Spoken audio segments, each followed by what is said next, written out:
बिस्मिल्लाहिर्रहमानिर्रहीम। मेरे प्यारे नाजरीन और सामीन, मैं हूँ आपका भाई हाफिज़ वसी मोहम्मद ख़ान और ये है आपका जाना पहचाना यूट्यूब चैनल हाफिज़ वसी टीवी।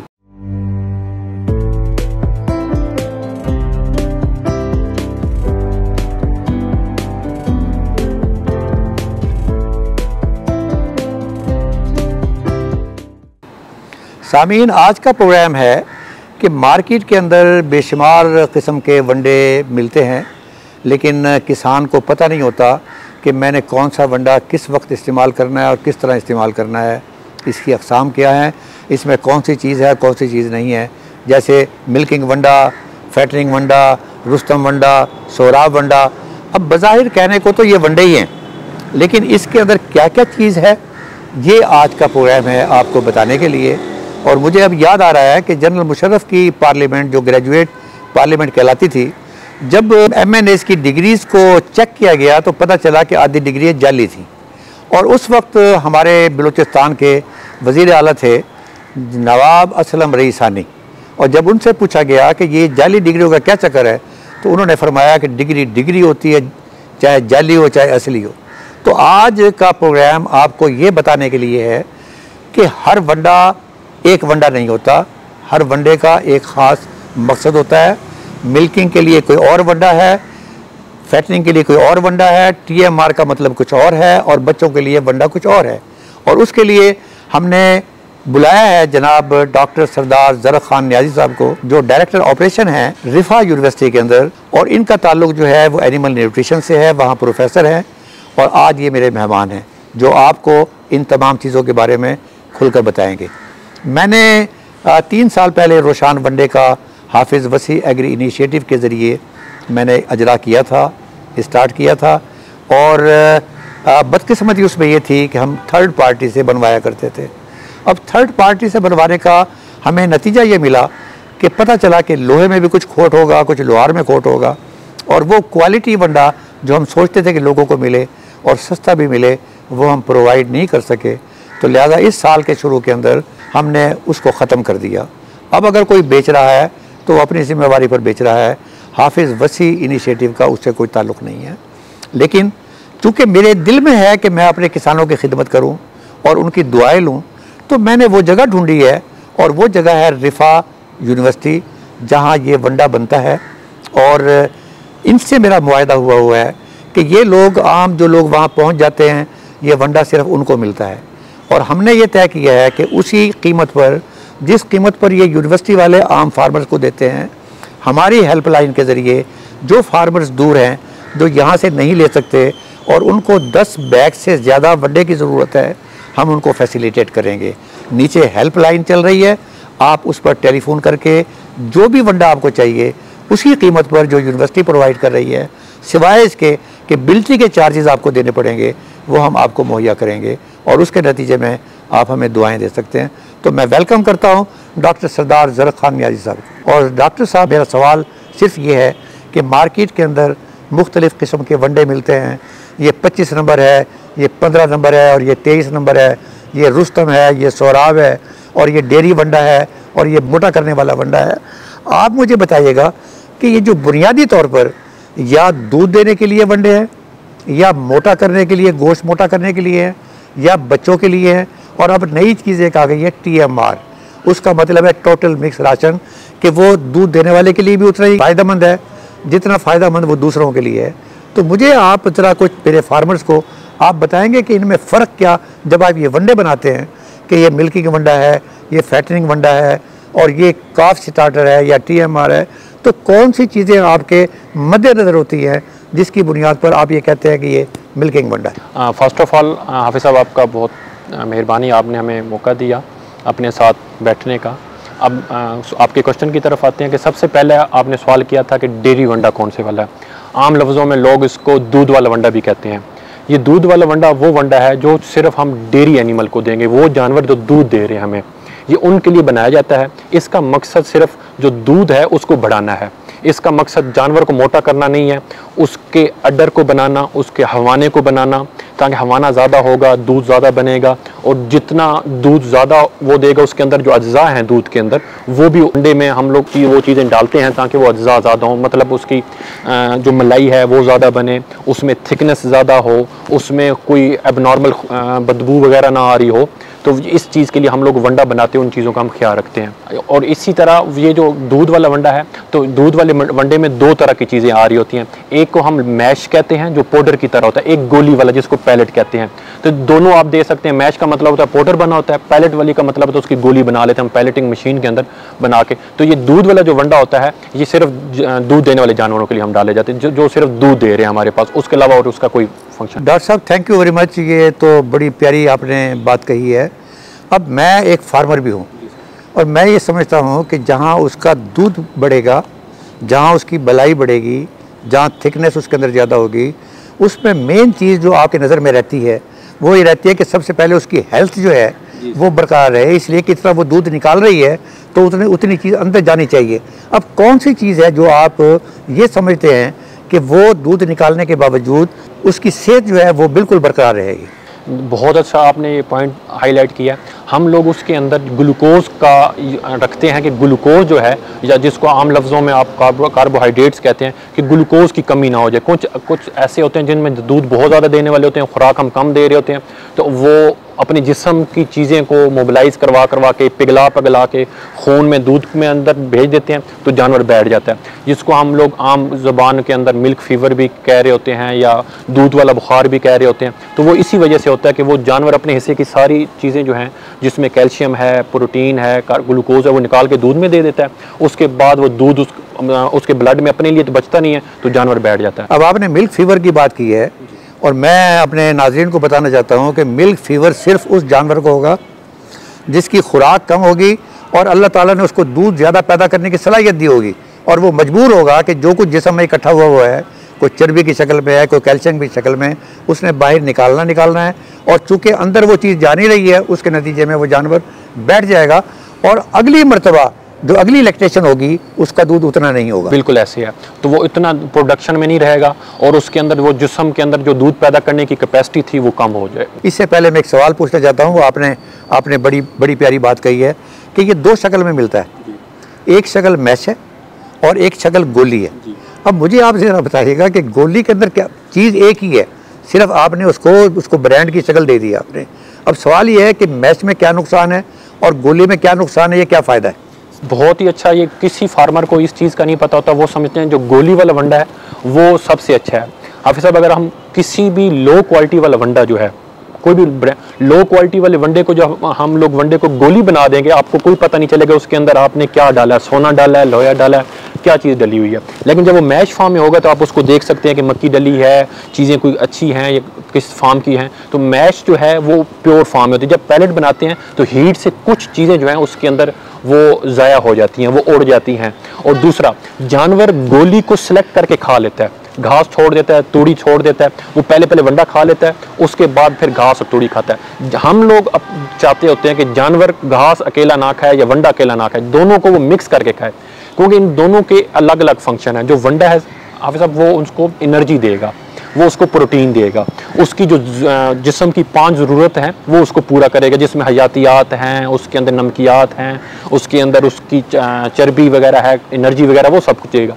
लेकिन जो घास और तूड़ी है वो उसको इतनी बड़ी ओजरी है, पेट है, उसको फिल करने के लिए वो उसको मदद देगा। तो अगर हम वंडा पहले दे देंगे तो उस वंडा देने की वजह से कुछ जानवरों के अंदर बदहज़मी हो जाती है, जिसकी वजह से वो फारा वगैरह हो जाता है, गैस इकट्ठी हो जाती है। तो वो गोली वंडा देने की वजह से भी होता है। अगर वो TMR की फार्म में या उसको प्रॉपर मिक्स करके ना देंगे तो वो उसको फारे में या उसके अंदर ब्लॉट के अंदर ये डिजीज़ हो सकती है उसको। अच्छा, इसका मतलब ये हुआ कि अगर आपका अपना फार्म हो तो आपने अपने जानवरों को मैश देना है। बिल्कुल ऐसे। और मैश जो है थोड़ा सा सस्ता भी होगा गोली के मुकाबले के अंदर। और अगर ईमानदारी से गोली बनाई जाए फिर भी उसके कुछ जहाँ फ़ायदे हैं कि वो जानवर चुन के खा लेगा, नुकसान ये होगा कि जब वो अच्छी चीज़ खा लेगा तो जो लो क्वालिटी की चीज़ जो आपने तूड़ी है और फाडर है वो उसको कम खाएगा। बिल्कुल, वो जो अच्छी क्वालिटी की चीज़ है वो जल्दी पहले खा लेगा। या वो जानवर जो कि ज़्यादा अग्रेसिव होते हैं वो दूसरों के आगे से वो गोली खा लेते हैं। जो कमज़ोर होते हैं तो या स्ट्रेस में होते हैं वो उनके लिए वो गोली बचती नहीं है, वंडा बचती नहीं, वो उनके लिए सिर्फ घास बचता है। अब मुझे बताइएगा कि फैटनिंग वंडा मेरे पास मैंने जानवरों को पाला है जानवरों को मोटा करने के लिए, और जहाँ भी मैंने बेचना है, एक्सपोर्ट के लिए बेचना है, कसाई को बेचना है, उसने सबसे पहले आके देखना है कि इसका वज़न कितना है। तो इस किस्म के जानवरों के लिए कौन सा वंडा है? इसके लिए सबसे पहले तो हम लोग सिलेक्शन करने में कुछ फार्मर जो हैं वो नहीं ख्याल रखते। सिलेक्शन करते वक्त ये चीज़ का ख्याल रखते हैं कि ऐसे जानवर लें जिसकी ग्रोथ हो, बढ़ोतरी होने वाली हो। जिस तरह अभी आप मुझे बता रहे थे हमें कि वो छीका और वो जो दांत वाइज अगर होगा, अगर यंग एज होगा तो उसकी ग्रोथ ज़्यादा होगी। मतलब खीरा होगा तो उसकी ग्रोथ ज़्यादा होगी, और चौगा और छिगा होगा तो उसकी वो रफ्तार नहीं होगी। उसको आप खुराक दे के ज़ाया करेंगे, क्योंकि वो उस तरह नहीं बढ़ेगा जिस तरह दूसरे ने बढ़ना है। दूसरा, अब क्योंकि इसने फैटनिंग करनी है, इसने अपने जिस्म के ऊपर चर्बी ज़्यादा बनानी है, तो इसलिए हम लोग उस वनडे के अंदर ज़्यादातर फैट देंगे, चर्बी वाली चीज़ें देंगे, या वो चीज़ें देंगे जिससे उसको मसल ज़्यादा बने, ना कि बाकी चीज़ें जो दूध, क्योंकि उसने ना तो दूध बना रहा है ना उसने कोई काम करना है। सिर्फ हमने वनडे में वो चीज़ें डालनी है जिससे उसकी चर्बी बने, उसकी मसल बने, उसके कद बड़ा हो, उसका ग्रोथ ज़्यादा हो, उसकी बढ़ोतरी ज़्यादा हो। मेरे एक दोस्त हैं और वो उनको शौक है दुम्बे पालने का, और वो पिछले हफ्ते दुम्बे मार्केट में लेकर गए, और उन्होंने जनाब कहा कि जी इसके पैसे कम हैं, क्योंकि जब उन्होंने वो जो कसाईयों का ख़ास तरीका होता है, उन्होंने कहा जी इसमें चर्बी कम है, और वो था और इसलिए पैसे कम लगेंगे। अब वो मुझसे पूछ रहे थे कि इसमें चर्बी कैसे पैदा की जा सकती है, तो वो था मेरा ख्याल है मार्बलिंग वाला जी, ऐसी वो मार्बलिंग क्या है? मार्बलिंग होती है जो मसल्स के अंदर फैट होती है, वाइट कलर की लाइनिंग होती है। जिस तरह अगर हम पिग बैर में देखते हैं, पिग वगैरह का गोश्त देखते हैं, तो उसके अंदर मार्बलिंग सबसे ज़्यादा होता है, वो वाइट लाइनिंग ज़्यादा होती है। मार्बलिंग के साथ साथ मतलब जानवर को हमने गोल मटोल करना है, उसके कहीं पे हड्डी फील ना हो, उसके कहीं पे मतलब कमज़ोरी फील ना हो, रिब्स नज़र ना आए। अक्सर जानवरों की पसलियाँ नज़र आ रही होती हैं, या पीछे से उसका वो अगर हाथ लगाएं तो हड्डी फील हो रही होती है टांग वगैरह की, तो वो पुट्ठे की हड्डी ना फील हो। तो हमने उसको इतनी इस तरह की खुराक देनी है कि वो बिल्कुल गोल मटोल सा हो जाए, तो उसके में जितनी फैट ज़्यादा होगी उतनी ही उसकी कीमत, उसकी क्वालिटी अच्छी होगी। इसलिए आप उस वनडे के अंदर इस बात का ख्याल रखते हैं कि इसके अंदर फैट जो है वो परसेंटेज मुकाबलतन मिल्किंग वंडा के आप उसमें ज़्यादा रखेंगे। फैट भी और कार्बोहाइड्रेट्स भी ज़्यादा रखते हैं। सीपी उसमें, जिसको आप लोग प्रोटीन कहते हैं, प्रोटीन उसमें ज़्यादा नहीं, आम लफ्ज़ों में लहमियात भी कहते हैं, लहमियात ज़्यादा नहीं। हमारे फार्मर माशाल्लाह बहुत अच्छे हैं, वो सीपी को ज़्यादा समझते हैं, क्योंकि पहला सवाल पूछते हैं सीपी कितनी है जी। सीपी जो है इसके अंदर हम कम रखते हैं। जो फैटनिंग वाला जानवर है उसके लिए सीपी ज़्यादा से ज़्यादा 16% काफ़ी होती है, इनफ होती है। लेकिन जो दूध वाला जानवर है उसमें सीपी हम 20% तक लेके जाते हैं, क्योंकि उसके अंदर सीपी का प्रोटीन का ज़्यादा मुल्दखर है दूध बनाने में। लेकिन जिसको हमने मोटा करना है तो उसको मोटा करने वाले में सीपी का इतना मुल्दखल नहीं है जितना उसकी फैट और कार्बोहाइड्रेट्स का मुल्दखल। थैंक यू वेरी मच जनाब। जरा मुझे अब थोड़ा सा बता दीजिएगा, आजकल एक लफ्ज़ है, ये ख़ास तौर पर मजबूरी भी है। मजबूरी ये है कि अब ये सर्दियाँ आ रही हैं, इसके अंदर पट्ठे नहीं हैं, फॉडर वो जो जनवरी के आखिर के अंदर कहीं जाकर बरसीम आएगा। अब लोगों के ज़हन में एक बात आई हुई है कि आपको कुछ करने की ज़रूरत नहीं है। जिस तरह वो हकीम जो शांदे का पूड़ा बना कर देते थे, तो वो कहते हैं कि ये TMR ले लें, आपकी हर चीज़ पूरी हो जाएगी। What is that one? जी बिल्कुल, जैसे मैंने पहले कहा कि जो वंडा है, सिर्फ अक्सर ये सवाल पूछते हैं कि वनडे और TMR में क्या फ़र्क है, तो बड़ा आसान सा है। वंडा जब हम फार्मर घर लेके जाता है, वनडे के साथ उसको या तो तूड़ी डालनी पड़ती है या उसको चारा डालना पड़ता है ताकि उसका पेट भी फुल हो।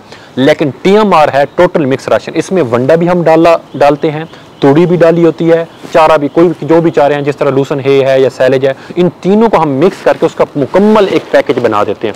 तो जानवर को किसी और चीज़ की ज़रूरत नहीं होती, वो उसको पेट फुल करने के लिए भी काफ़ी होता है, एनर्जी के लिए भी काफ़ी होता है, प्रोटीन वगैरह के लिए भी काफ़ी होता है। मतलब आप कहना ये चाहते हैं कि मेरे सामने एक प्लेट है, उसमें गोश्त की 2 बोटियाँ भी रखी हुई हैं, और साथ रोटी भी है, उसमें रोटी भी है, उसमें आलू भी है, और उसके अंदर मिर्च भी है, उसके अंदर नमक भी है, और फिर कोई अरवी भी किसी ने डाल दी, और कोई 2-4 पत्ते भी डाल दिए साग के। तो आपका मतलब ये है? बिल्कुल, साथ सैलेड है, चटनी है, जो भी हम खुश हो, तो ये उसकी मुकम्मल खुराक है। इसमें भी हाफिज़ साहब 2 अफ़ाम हैं, एक को हम मैश कहते हैं, आम लफ्ज़ में जिस तरह हम गुत्तावा बनाते हैं पंजाबी में, वो तूड़ी और वंडा वगैरह खल वगैरह मिक्स कर देते हैं, मैश उसी गुत्तावे की तरह की बनी होती है। TMR जो पैलेट है वो गोली बनी होगी, तो उसमें वही फ़ायदे भी हैं और नुकसान भी उसी तरह उसके हैं। मतलब वो तो है ना फाइनल शेप के अंदर, लेकिन अगर फाइनल शेप को हम छोड़ दें, हम TMR को कर लें, इसके अंदर फ़ायदा ही फ़ायदा है। फ़ायदा ही फ़ायदा है, क्योंकि उसको हर चीज़ मिलनी है, वो अपनी मर्ज़ी से कोई चीज़ पिक कर नहीं सकती, सिलेक्ट नहीं कर सकती, उसको मजबूरन हर चीज़ खानी पड़ेगी।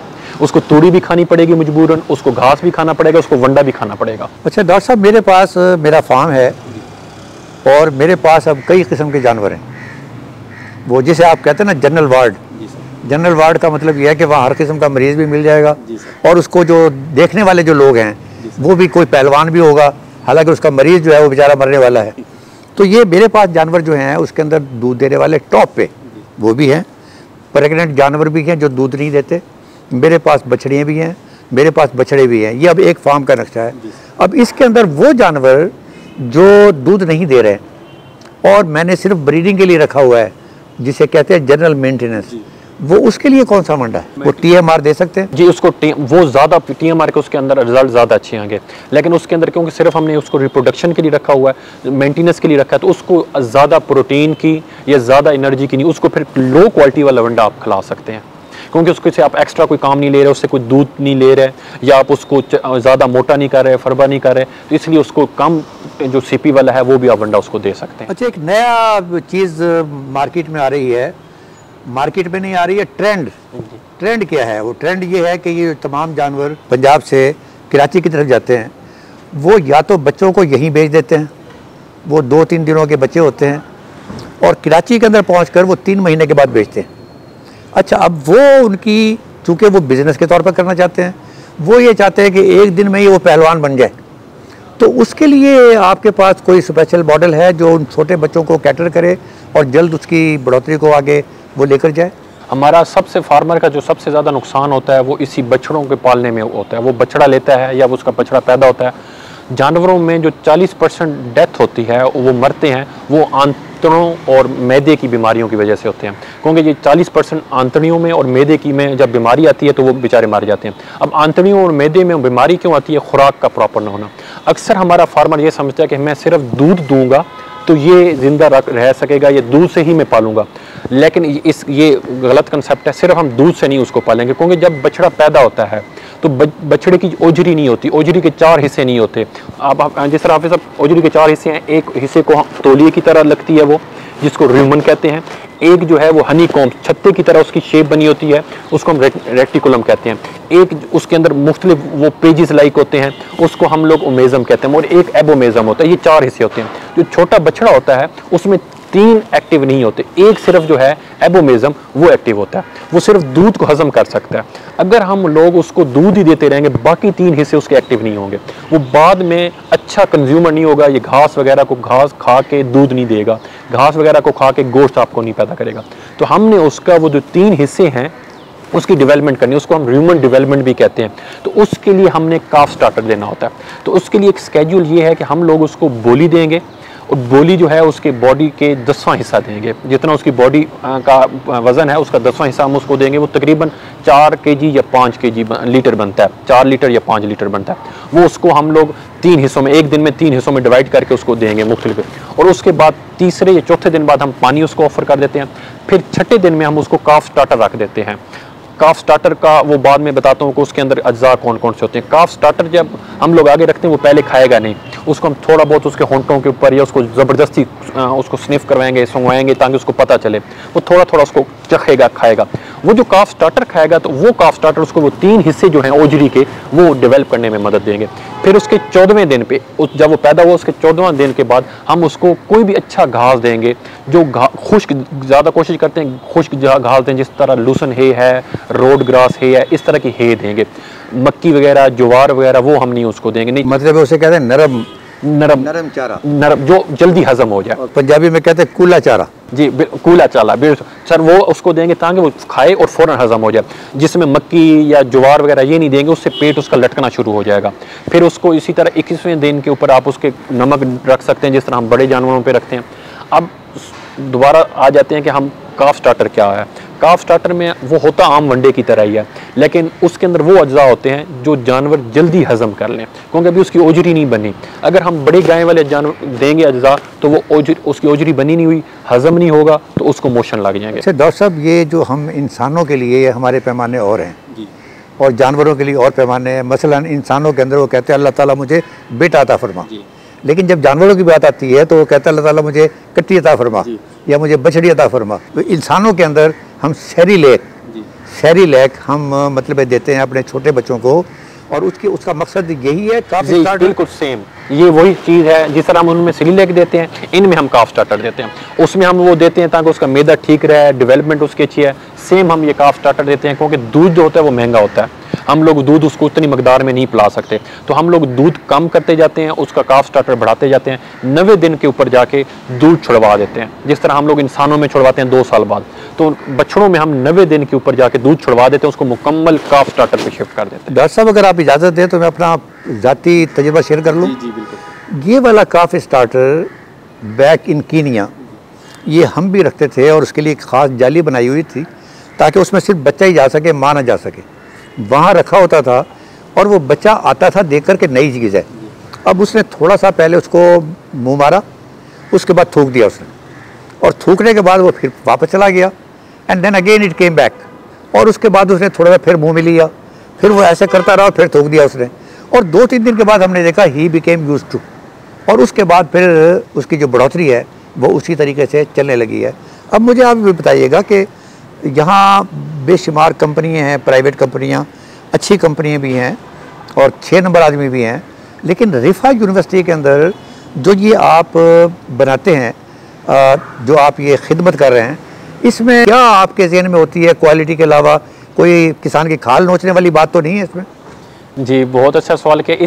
ये जो हम फीड मिल बनाई है यूनिवर्सिटी वालों ने, डॉक्टर अरशद साहब ने जब बनाई थी, इसका मेन मकसद ये था, ये ज़ीरो प्रॉफिट ज़ीरो लॉस के ऊपर हम चला रहे हैं, इसके अंदर हम कोई प्रॉफिट नहीं कमाते। उनका मेन मकसद ये था, जो हमारा छोटा फार्मर है जिसने घर में या छत के ऊपर बकरियां रखी हुई हैं या थोड़े अपने घर के अंदर ही बछड़े रखे हुए हैं 10, 12, 2, 1, तो उनको अच्छी खुराक मिले कम पैसों के अंदर।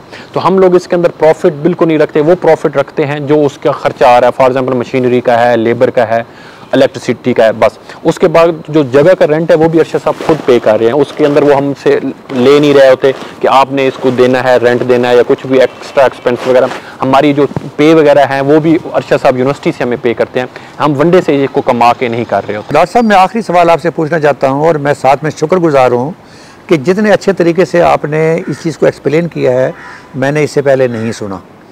तो आज मेरा अब ये आखिरी सवाल मेरा ये है कि ये TMR जो है किस मिकदार में देना चाहिए कि जानवर जो है वो खुश हो जाए, उसकी प्रोडक्टिविटी पर कोई बुरा असर ना पड़े, जितना वो पहले दूध दे रहा है उससे बेहतर दे? जी, ये या इसका इस तरह के TMR जो है, क्योंकि ये मुकम्मल राशन है, इसके अंदर हमने वंडा और घास हर चीज़ डाल रहे हैं, उसको और किसी चीज़ की ज़रूरत नहीं है।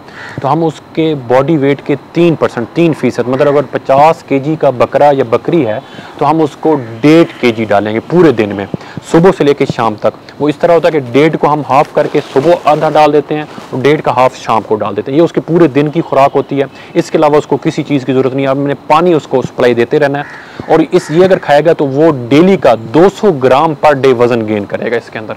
तो ये उसको 3%, 3% बॉडी वेट के हिसाब से देना पड़ता है। डॉक्टर साहब, एक फ़िक्रा है, कबूतर बा कबूतर, बाज बा बाज, जिसका मतलब है कबूतर कबूतर के साथ उड़ता है, बाज बा बाज के साथ उड़ता है। ज़ीरो प्रॉफिट और ज़ीरो लॉस जो है, ये इसका मतलब है कार खैर।